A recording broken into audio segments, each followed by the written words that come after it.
आज तक रेडियो सुनता है सारा जहां।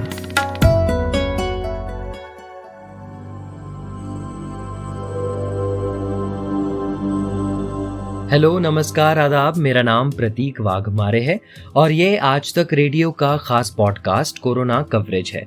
यहाँ हम उन तमाम साइंटिफिक कहानियों की, रिसर्च की और बेहतरीन रिपोर्ट्स की बात करते हैं जो कोरोना से जुड़ी है और जिसे आपका जानना जरूरी भी है।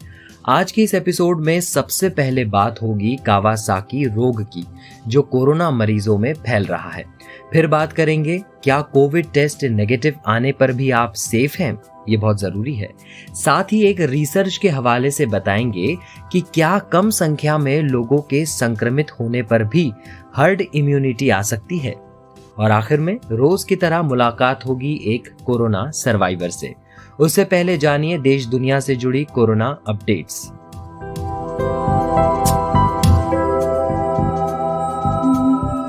केंद्रीय स्वास्थ्य मंत्रालय की तरफ से जारी किए गए आंकड़ों के मुताबिक पिछले 24 घंटों में देश भर में कोरोना वायरस के 37,000 से ज्यादा नए मामले सामने आए और 480 लोगों की मौत हो गई है।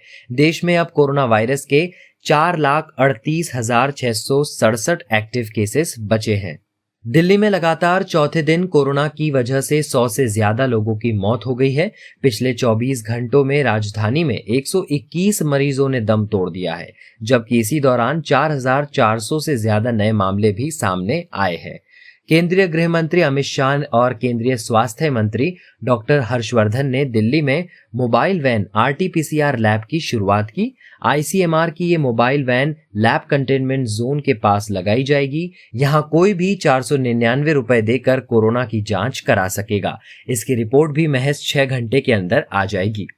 गुरुग्राम के पुलिस आयुक्त के राव द्वारा जारी एक आदेश के अनुसार पुलिस किसी भी शादी कार्यक्रम में पहुंच सकती है और मास्क नहीं पहनने वालों पर जुर्माना लगा सकती है। पुलिस ने 24 घंटों में तकरीबन 1,000 चालान काटे हैं। मध्य प्रदेश सरकार ने कोरोना के बढ़ते मामलों को देखते हुए 4,000 कैदियों की पेरोल 60 दिन और बढ़ाने का फैसला किया है। राज्य के गृह मंत्री नरोत्तम मिश्रा ने ये जानकारी दी है। हिमाचल प्रदेश में आज से 15 दिसंबर तक शिमला, मंडी, कुल्लू और कांगड़ा जिलों में रात 8 बजे से सुबह 6 बजे तक कर्फ्यू लागू रहेगा। बिहार में कोरोना को लेकर आज से 15 दिनों का विशेष अलर्ट रहेगा। बिहार के मुख्य सचिव दीपक कुमार ने राज्य के सभी जिलाधिकारियों और पुलिस अधीक्षकों के साथ वीडियो कॉन्फ्रेंसिंग में मास्क जांच अभियान चलाने का निर्देश दिया है। WHO ने हेल्थ एक्सपर्ट्स और संक्रामक बीमारियों की विशेषज्ञ की एक टीम को चीन भेजने का फैसला किया है। ये टीम इस बात का पता लगाएगी कि चीन में वायरस कैसे फैला और इसका मुख्य सोर्स क्या था। इस सवाल का जवाब भी खोजा जाएगा कि ये बीमारी किसी जानवर से इंसानों तक पहुंची है या इसकी कोई और वजह है। फ्रांस में 2 हफ्ते पहले तक हर दिन करीब 25,000 मामले सामने आ रहे थे, लेकिन अब ये रफ्तार काफी हद तक काबू में आ गई है। यहाँ 4,452 नए मामले सामने आए। ये 28 सितंबर के बाद एक दिन में मिलने वाले मामलों की सबसे कम संख्या है। और सीरम इंस्टीट्यूट फिलहाल भारत में वैक्सीन को पहले सप्लाई करने पर फोकस कर रही है। पूनावाला ने कहा है कि कंपनी जुलाई 2021 तक 40 करोड़ खुराक तैयार कर लेगी। इसके बाद वो इसका उत्पादन और बढ़ाएगी। इस खुराक की 40 करोड़ डोज 20 करोड़ लोगों को कोरोना महामारी से सुरक्षित कर सकती है। भारतीय बाजार में ये वैक्सीन करीब 1,000 रुपए में उपलब्ध होने की उम्मीद जताई गई है। और प्रधानमंत्री नरेंद्र मोदी के साथ बैठक में महाराष्ट्र के मुख्यमंत्री उद्धव ठाकरे ने जानकारी दी कि उन्होंने एक टास्क फोर्स का गठन किया है जो राज्य में कोविड वैक्सीन के वितरण पर काम कर रही है। एक रोग है, नाम है कावासाकी। ये बच्चों में होने वाला एक दुर्लभ रोग है। समस्या ये आ गई है कि अब ये रोग कोरोना से ठीक होने वालों में देखा जा रहा है। कावासाकी के लक्षण अब पोस्ट कोविड बड़ी उम्र के मरीजों में दिख रहा है। मुंबई में 40 से 60 वर्ष तक के लोगों में ये फैला। इसके पहले यही रोग दिल्ली में भी पांव पसार रहा था। अब एग्जैक्टली ये कावासाकी रोग क्या है, इसका कोरोना से क्या कनेक्शन है, ऐसे कई सवाल के जवाब हमारी सहयोगी खुशबू ने पूछे डॉक्टर ब्रिजेश कुंवर से, जो इंटरवेंशनल कार्डियोलॉजी के डायरेक्टर हैं फोर्टिस हीरानंदानी अस्पताल वाशी में। डॉक्टर, ये जो कावासाकी है, इसमें ये कैसी बीमारी है? इसमें किस तरह की प्रॉब्लम आती है? कावासाकी डिजीज जो है वो बेसिकली बच्चों को अफेक्ट करती है। ये पीडियाट्रिक्स की डिजीज है। हम लोग अभी तक कावासाकी डिजीज के बारे में यही जानते हैं कि दिस अफेक्ट्स बेसिकली उन बच्चों को जो 5 साल से कम होते हैं। तो इसमें क्या होता है, ये मल्टी सिस्टम इन्वॉल्वमेंट है। मल्टी सिस्टम मतलब बॉडी के जो मल्टीपल सिस्टम्स है ना, वो इन्वॉल्व होते हैं। जैसे स्किन में रैशेस आ जाते हैं, स्किन पीलिंग में लग जाती है, माउथ वाउथ की जितने भी म्यूकस मेम्ब्रेन्स हैं वो इन्फ्लेम्ड हो जाते हैं, रेड हो जाते हैं, प्लस बॉडी में लिम्फ नोड्स वगैरह डेवलप हो जाते हैं। इसके अलावा कावासाकी की एक और चीज क्या है कि ये ब्लड वेसल्स को अफेक्ट करती है। तो इस वजह से जो हार्ट को सप्लाई करने वाली जो नसें होती हैं उन्हें हम लोग कोरोनरी आर्टरीज बोलते हैं। तो अगर उसको अफेक्ट करती हैं तो वो कभी कभी उसमें सूजन आ जाती है, कभी कभी उसकी जो वॉल्स होती हैं वो वीक हो जाती हैं और वो एन्यूरिज्म बनाने लग जाती हैं। एन्यूरिज्म मतलब वो पार्ट ऑफ आर्टरी जो कि वीक और डायलेट हो गया है। तो अगर उसमें एन्यूरिज्म बन जाएगा तो वो डायलेट हो जाएंगे और डायलेट होने की वजह से उसमें क्लॉट्स बनने के चांसेस ज्यादा होते हैं। तो इसके अलावा कावासाकी डिजीज में हार्ट की मसल्स भी इन्वॉल्व हो जाती हैं। हार्ट की मसल्स इन्वॉल्व होने को उस मसल्स के इन्वॉल्व होने को हम लोग एक स्पेसिफिक टर्म बोलते हैं, जिसे हम कहते हैं मायोकार्डाइटिस। तो मायोकार्डाइटिस मतलब मसल्स की, हार्ट की मसल्स की इन्फ्लेमेशन। तो उस हार्ट की मसल्स की इन्फ्लेमेशन को मायोकार्डाइटिस बोलते हैं। तो कावासाकी डिजीज में मायोकार्डाइटिस भी हो जाती है। ये मल्टी सिस्टम इन्वॉल्वमेंट है। यूजली ये पीडियाट्रिक एज ग्रुप में देखा जाता है, लेस देन 5 ईयर्स। हाँ, अप टू 10 ईयर्स भी हम लोगों ने देखा है पेशेंट्स को। तो ये पेशेंट्स को इसकी वजह से हार्ट अटैक पड़ सकता है, क्लॉट्स जम सकते हैं, कोरोनरी आर्टरी एन्यूरिज्म्स हो सकते हैं, हार्ट फेल हो सकता है बिकॉज ऑफ हार्ट वीक हो जाता है। तो यूजली क्या है, इसकी प्रोग्नोसिस अच्छी होती है, ज्यादातर पेशेंट्स ठीक हो जाते हैं। और it's a disease which most of the doctors knows की कैसे ट्रीट करना है। तो सर, ये कावासाकी, हाँ, जो आपने अभी जो सिम्टम्स बताए इसके कि हार्ट को इफेक्ट करता है, ब्लड वेसल्स को जो भी है इफेक्ट करता है, ये लगभग कोरोना में भी ऐसे ही दिखते हैं। तो ये जो कावासाकी है वो कोरोना से कैसे अलग है? हाँ, तो कावासाकी जैसे जिस तरह के फीचर्स हैं, ये हम लोग अभी इस तरह के फीचर्स हम कुछ पेशेंट्स, कोरोना के पेशेंट्स में भी दिख रहे हैं। खास तौर पे अगर कोरोना कोविड-19 अफेक्ट्स पीडियाट्रिक एज ग्रुप, तो ये कोरोना के पेशेंट्स में भी हम देख रहे हैं। तो उनमें भी कई बच्चे ऐसे आ रहे हैं, या इवन एडल्ट्स में भी कई ऐसे पेशेंट्स आ रहे हैं जिसमें मल्टी सिस्टम इन्वॉल्वमेंट है। कई पेशेंट्स कुछ समय के बाद आ रहे हैं, ठीक होने के बाद कुछ समय 15-20 दिन के बाद आ रहे हैं, और जब आप उनको एग्जामिन करेंगे तो उनका म्यूकस मेम्ब्रेन रेड हो जाएगा और हार्ट वीक हो जाएगा। Most of the time Covid में हार्ट की इन्वॉल्वमेंट भी हो जाती है, तब मामला बहुत सीरियस हो जाता है। तो हार्ट वीक हो जाता है, हार्ट की मसल्स वीक हो जाती हैं। ओनली डिफरेंस ये है कि ये पोस्ट कोविड सिंड्रोम्स हम लोग बहुत ज्यादा, तो बच्चों में कोरोना बहुत कम है। पीडियाट्रिक एज ग्रुप में अगर आप देखें तो बहुत कम इंसिडेंस है। यूजली बच्चे सेल्फ रिकवर कर जाते हैं, यूजली बच्चे एसिम्प्टोमेटिक होते हैं। आपको वो classical florid symptoms of Kawasaki disease की म्यूकस मेम्ब्रेन रेड हो गया है, स्किन पील हो रहा है, बच्चों को हाई ग्रेड फीवर हो रहा है, वो बहुत कम हो रहा है। बहुत कम इंसिडेंस ऑफ कोरोना में छोटे बच्चों में इन्वॉल्वमेंट विद कावासाकी। बट हाँ, वन और टू केसेस आप over a period of 1 month 2 months आपको दिख जाएंगे बच्चों में भी। तो डिफरेंस तो कोई खास नहीं है। हाँ, बहुत ज्यादा फ्लोरिड सिम्टम्स जो कावासाकी के हैं वो कोविड में नहीं दिखाई देते हैं। द मोस्ट कॉमन इन्वॉल्वमेंट जो है वो हार्ट की मसल्स वीक होना, उसे हम कहते हैं मायोकार्डाइटिस। वो हम बहुत बच्चों में और एडल्ट में दोनों में देख रहे हैं पोस्ट कोविड। तो ये है। और बेसिकली क्या वजह हो सकती है, ये तो इम्यून मीडिएटेड हो सकता है। Immunity most of the time corona virus में अगर पेशेंट्स को हार्ट लंग्स में मैसिव डैमेज हो रही है, वो बेसिकली साइटोकाइन स्टॉर्म की वजह से है। साइटोकाइन स्टॉर्म मीन्स आपकी खुद की जो है बॉडी के defence system is acting against your organ. So cytokines are the one which is usually release in against diseases. बीमारी के अगेंस्ट में साइटोकाइन रिलीज होते हैं। तो अगर वो आपकी खुद की बॉडी के अगेंस्ट एक्ट करने लगेंगे तो वो आपकी खुद के ऑर्गन्स को डैमेज करने लगेंगे। तो ये एक वजह होती है कि वह corona like symptoms, Kawasaki like symptoms जो है वो कोरोना पेशेंट्स में भी डेवलप हो सकते हैं, बट इंसिडेंस बहुत ज्यादा नहीं है। और पीडियाट्रिक एज ग्रुप में लेस देन 10 इयर्स भी हमको कई पेशेंट्स में ऐसे सिम्टम्स दिखाई दे रहे हैं। तो सर जब ये ऐसे आपके पास केसेस आते हैं तो किस तरह का ट्रीटमेंट जो है पेशेंट्स को दिया जाता है? तो ज्यादातर ये पेशेंट जब हमारे पास आते हैं तो इनको आईसीयू एडमिशंस लगता है, क्योंकि इनका हार्ट इन्वॉल्व हो चुका होता है, हार्ट वीक हो चुका होता है।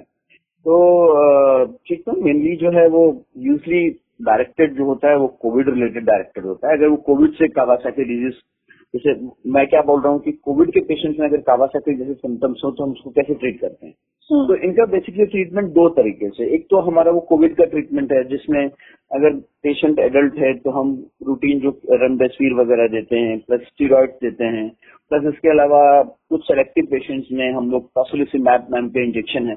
ये सारे के सारे, रेमडेसिविर तो आपको पता होगा ये एंटीवायरल है, तो ये कोविड-19 के अगेंस्ट काम करती है। इसके अलावा कुछ इम्यून मॉड्यूलेटर्स होते हैं, जैसे स्टीरॉइड्स हो गया, जैसे टोसिलिसिमैब हो गया, ये इम्यून मॉड्यूलेटर्स होते हैं। इसके अलावा हम लोग को इन पेशेंट्स में स्पेसिफिक कार्डियक ट्रीटमेंट भी देनी होती है, क्योंकि हम लोगों को इन पेशेंट्स में हार्ट की मसल्स को डैमेज होने से बचाना है, या हार्ट की मसल्स अगर डैमेज हो गई है और पेशेंट हार्ट फेलियर में है तो उसको भी ट्रीट करना है। तो उसके लिए हम लोग कभी कभी डायरेटिक्स देते हैं। इसके अलावा कुछ और दवाइयां होती हैं जो हार्ट की मसल्स को वीक होने के लिए या रीमॉडल होने से रोकती हैं, जैसे एस इनहिबिटर्स हैं। इस तरह की दवाइयां हम लोग उनको देते हैं कि पेशेंट का हार्ट और लंग्स जो है वो डीकंजेस्ट हो जाए, उसकी वजह से सांस ना फूले। प्लस हम लोग रूटीनली इन पेशेंट्स में ब्लड थिनर्स देते हैं। हमारे सारे के सारे कोविड पेशेंट्स की मैनेजमेंट में अगर आप देखें तो हम लोग बहुत ध्यान रखते हैं कि वैसे भी कोविड में हाइपर कोएगुलेबिलिटी ज्यादा है, इसका मतलब tendency of blood to form clots is मोर।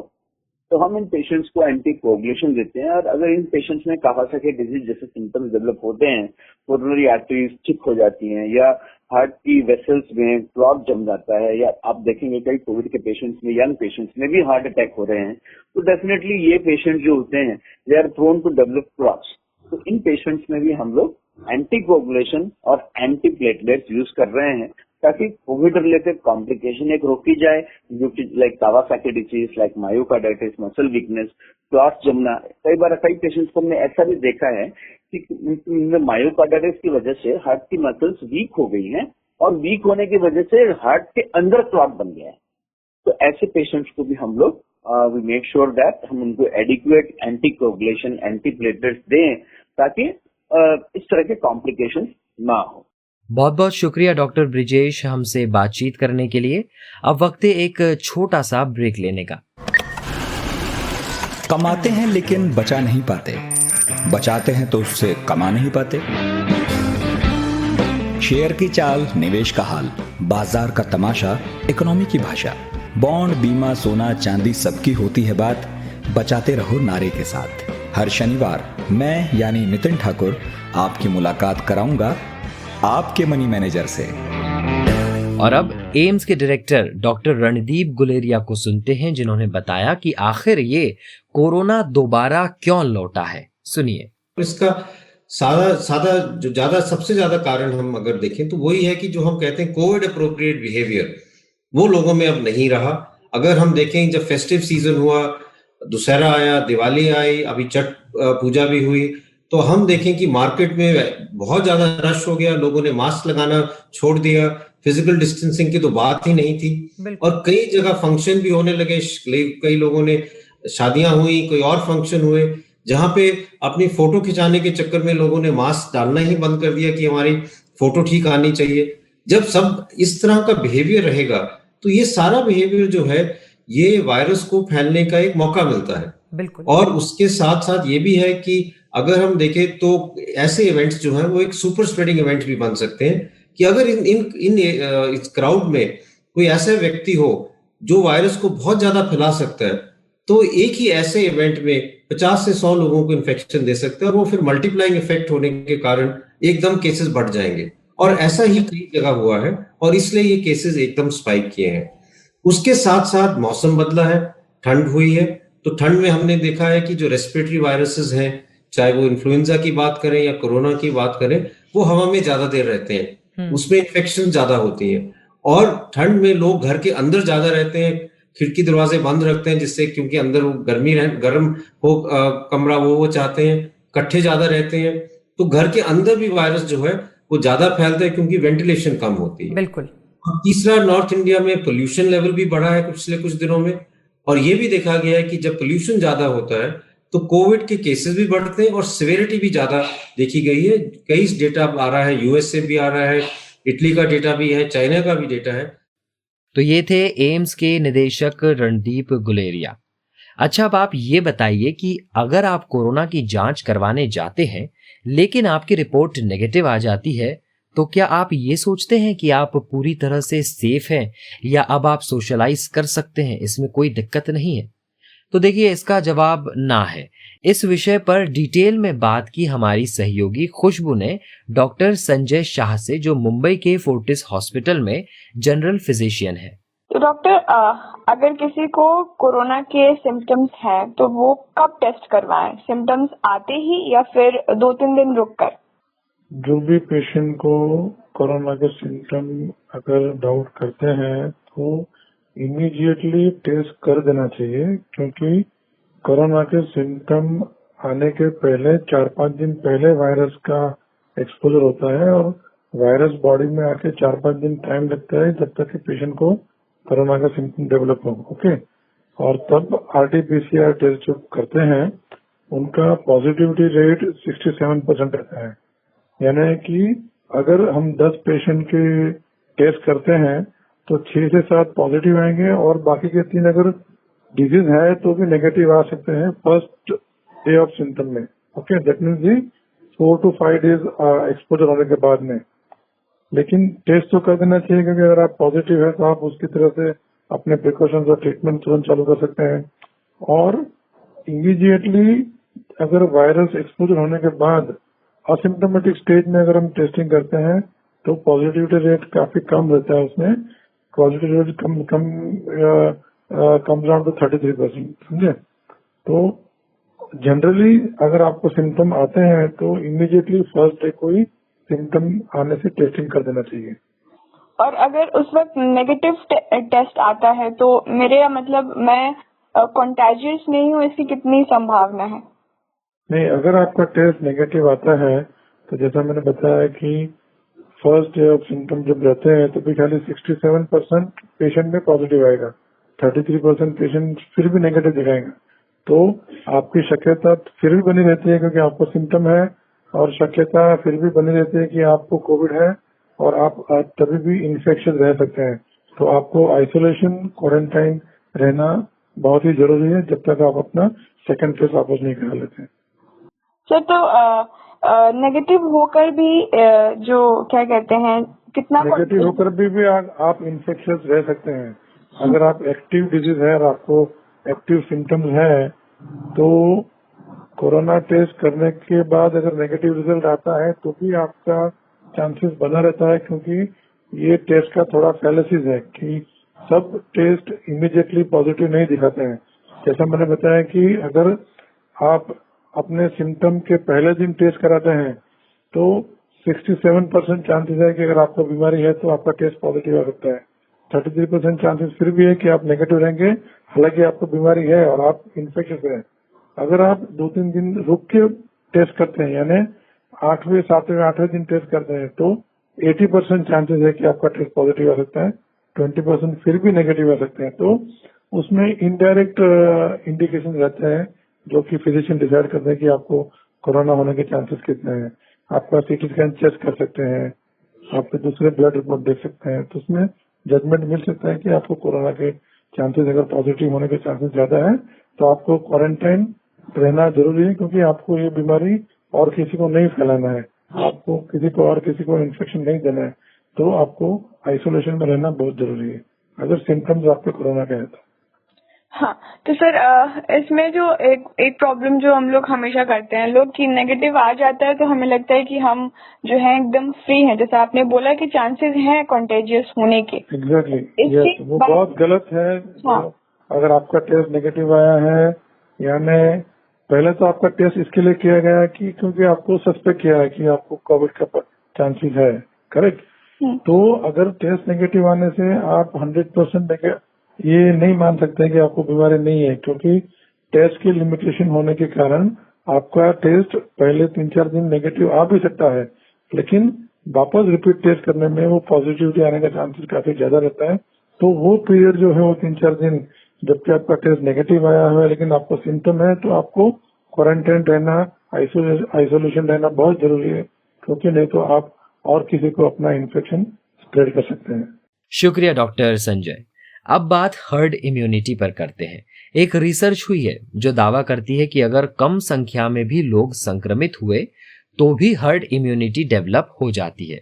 वो कैसे, ये बता रही है हमारी सहयोगी साक्षी। जी प्रतीक, ये रिपोर्ट हर्ड इम्यूनिटी से रिलेटेड है। जर्मनी के मैक्स प्लैंक इंस्टीट्यूट के रिसर्चर्स ने एक अलग तरह का अनुमान जताया है। मैक्स प्लैंक इंस्टीट्यूट की अगर माने तो जिन जगहों पर आबादी में पॉपुलेशन में विषमता और विविधता होगी, डाइवर्सिटी होगी, वहां संक्रमण के प्रति सबसे संवेदनशील लोग सबसे पहले और तेजी से संक्रमित होंगे। यानी इन जगहों पर संक्रमण जल्दी ही महामारी का रूप ले लेगा, लेकिन उतनी ही जल्दी इनमें से बहुत सारे लोग इससे इम्यून भी हो जाएंगे। एक्चुअली रिसर्चर्स ने कहा है कि जो देश जितना ज्यादा विविधताओं को समेटे हुए होगा, वहां उतनी जल्दी हर्ड इम्यूनिटी विकसित होगी। इनके शोध में ये बात निकल कर आई है कि कम संख्या में लोगों के संक्रमित होने के बावजूद भी हर्ड इम्यूनिटी डेवलप हो सकती है। इस बारे में एक आंकड़ा भी सामने आया है। जैसे अगर आबादी में समानता है तो हर्ड इम्यूनिटी 60% लोगों के संक्रमित होने पर आ सकती है। मतलब अगर किसी जगह की आबादी 1 करोड़ है तो 60 लाख लोगों के संक्रमित होने के बाद हर्ड इम्यूनिटी आ जाएगी। ये तो उन जगहों की बात हुई जिनकी आबादी में समानता है। अब वो जगह जिनके यहाँ रहने वाले लोगों में डाइवर्सिटी यानी विविधता है। ऐसे देशों में जहाँ आबादी में सामान्य विविधता है, वहाँ 37% लोगों के संक्रमित होने के बाद भी हर्ड इम्यूनिटी इंप्रूव हो सकती है। जबकि वो देश जहाँ की आबादी में बहुत ज्यादा विविधता है, जैसे कि भारत, ऐसे देशों में महज 8% आबादी के संक्रमित होने की स्थिति में भी हर्ड इम्यूनिटी डेवलप हो सकती है। कोरोना महामारी के बारे में ऐसा अनुमान लगाया जा रहा था कि जब आबादी का बहुत बड़ा हिस्सा संक्रमित हो जाएगा, उसके बाद ही असल मायने में हर्ड इम्यूनिटी विकसित होगी और महामारी समाप्त हो जाएगी। अलग अलग शोध ऐसे अनुमान लगाने के पीछे इनकी वजह मान रहे थे कि आबादी में सभी लोग एक समान होते हैं। हालांकि ऐसा बिल्कुल होता नहीं है। किसी भी स्थान की आबादी में लोगों में रहन सहन, नस्ल, बीमारियों से लड़ने की क्षमता, जागरूकता और आर्थिक आधार पर कई तरह की डाइवर्सिटी होती है। और इस तरह की विविधता भारतीय समाज में काफी ज्यादा है और इस विविधता का फायदा भारत को कोरोना के खिलाफ लड़ाई में मिल सकता है। शुक्रिया साक्षी हमें ये जानकारी देने के लिए। और अब वक्त है कोरोना सर्वाइवर से मुलाकात का।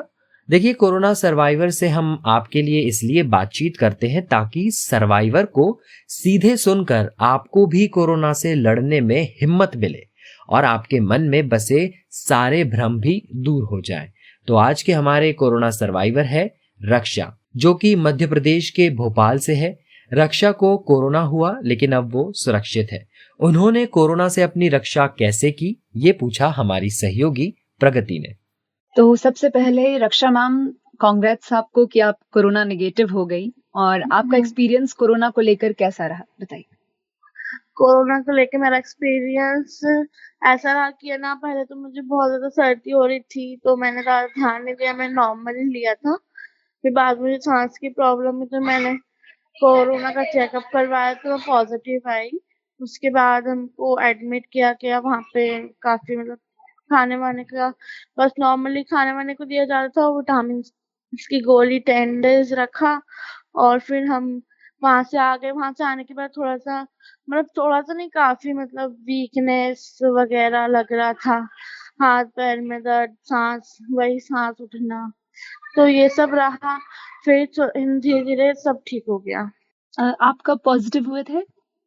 मैं हुई थी जो 2 तारीख को मेरी रिपोर्ट आई थी पॉजिटिव, मतलब 1 तारीख को मैंने चेकअप करवाया था। बाकी मेरा 23 जुलाई से मेरी तबीयत खराब चल रही थी। तो आपको होम आइसोलेट किया गया था या एडमिट किया गया था? नहीं, एडमिट किया गया था हॉस्पिटल में। कितने दिन फिर बाद आई आपकी हूँ रिपोर्ट नेगेटिव आई थी? मेरी नेगेटिव रिपोर्ट आई थी 10 डेज बाद हॉस्पिटल, मतलब चिरायू में। बाकी वहाँ पे मेरा सीटी स्कैन हुआ था, एक्सरे हुआ था, थोड़ा सा मुझे बिल्कुल लंग्स में थोड़ा सा माइनर इन्फेक्शन था। बस वही रहता है कि खांसी वांसी मुझे ज्यादा हो गई थी और सांस लेने में ज्यादा प्रॉब्लम हो गई थी और बुखार मुझे आया नहीं था, पर सांस लेने में बहुत दिक्कत हो गई थी, वही माइनर इन्फेक्शन की वजह से। बाकी तो फिर वहां से आने के बाद वीकनेस था काफी देर तक, फिर होम आइसोलेशन हुए थे हम 7 दिन के लिए वहां से आने के बाद, और फिर उसके बाद भी काफी वीकनेस रही थी। फिर अब तो हम ठीक है।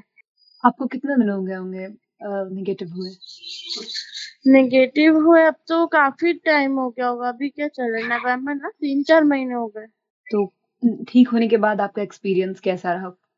अच्छा रहा, ज्यादा अच्छा भी नहीं रहा क्योंकि बहुत वीकनेस हो गई थी उसकी वजह से हम लोग को, मतलब जो भी हमारे साथ वाले थे ना उनसे बात काफी वीक हो गई है वो बॉडी कोरोना के बाद, मतलब कोई चीज सूट नहीं करती। और मैं तो अभी भी उसके बाद भी मैं बंसल में एडमिट थी, ट्यूबरक्लोसिस हो गया था मुझे, क्योंकि उसी टाइम में मुझे सर दर्द स्टार्ट हुआ था, उस सर दर्द से वो दर्द बहुत ज्यादा हो गया था, तो फिर उसके बाद मतलब बॉडी बहुत वीक हो जाती है हमारी, भले ही इम्यून पावर हमारा वो लोग वैसा कर देते, बट हाथ पैर दर्द सर दर्द जो भी उस समय रहता है ना, वो चीज जल्दी से ठीक नहीं होती। रक्षा, आपको बहुत बहुत शुक्रिया और पूरी आज तक रेडियो की टीम की ओर से आपको ढेर सारी शुभकामनाएं। तो आज के कोरोना कवरेज को अब यहीं विराम देते हैं। आपको आज का ये एपिसोड कैसा लगा हमें फीडबैक दीजिए radio@aajtak.com पर। मेरा नाम प्रतीक वाघमारे है। आप सभी ध्यान रखें, कोरोना के केसेस भले ही आपके घर के आसपास न हो, लेकिन फिर भी सावधानी बरतिए। चलिए, stay safe, stay healthy and happy. Bye bye.